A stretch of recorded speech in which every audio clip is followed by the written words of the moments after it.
Hello, my name is Mahaleyah, and today I have breaking news concerning the African Hebrew Israelites of Israel.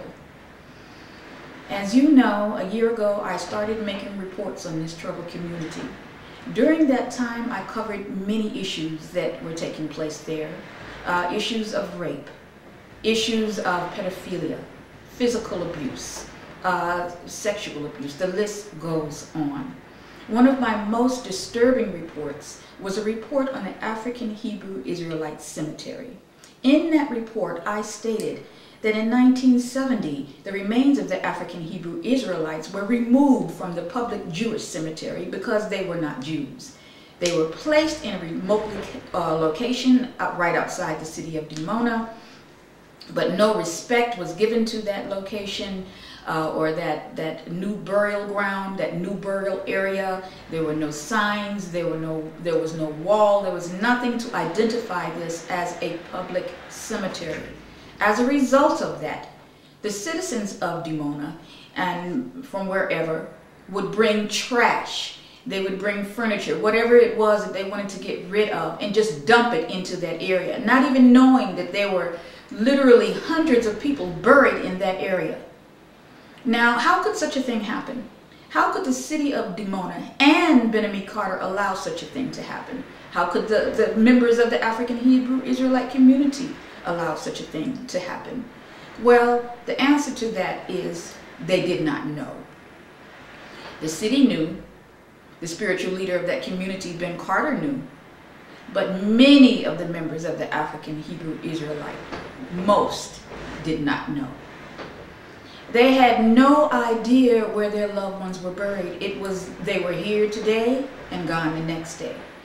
My question today is, what happened to those birth certificates? What happened to those death certificates? What happened to the passports and all of the other legal documents that were confiscated by the leadership in that community?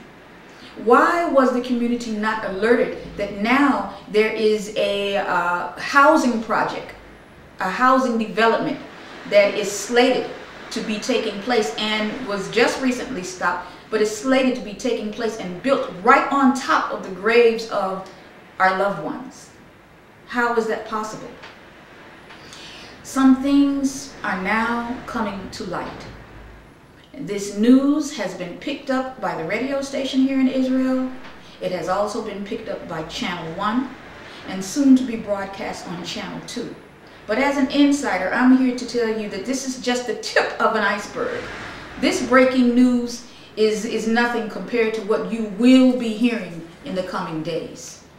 Okay, my question is to Ben-Ami Carter, as a spiritual leader of this community, how could you allow such a thing to happen when we, as members and former members of that community, had no idea that our loved ones were being buried in such a manner, and nothing at all was done? This is a cult, people. Make no mistake about it. I'm telling you that today, those brave souls that do have loved ones there and that are willing to step forth, they have taken up the banner of righteousness, the reason that we came here in the first place, and they are taking a stand against this. This is a wrong that will not go unpunished. The people that have left that community and members that are currently consider themselves members of that community are waging war against this atrocity that is taking place right now. Bulldozers that are demolishing headstones. Bulldozers that are running rampant on top of the graves of our loved ones. There are many, many questions as to why there would be no reports of these deaths, no headstones of these people that died so many years ago, no ceremonies for these people. It's as if they were here today and gone the next. Why would a person's memory be totally wiped out? Why would these documents be confiscated? Again, these are questions that we must ask Ben-Ami. Hopefully there will be an investigation into these sinister activities. As for now, the news has broke. Stay alert, stay informed. I will be giving you regular updates on this situation here in Israel. Believe me, there's much more to tell.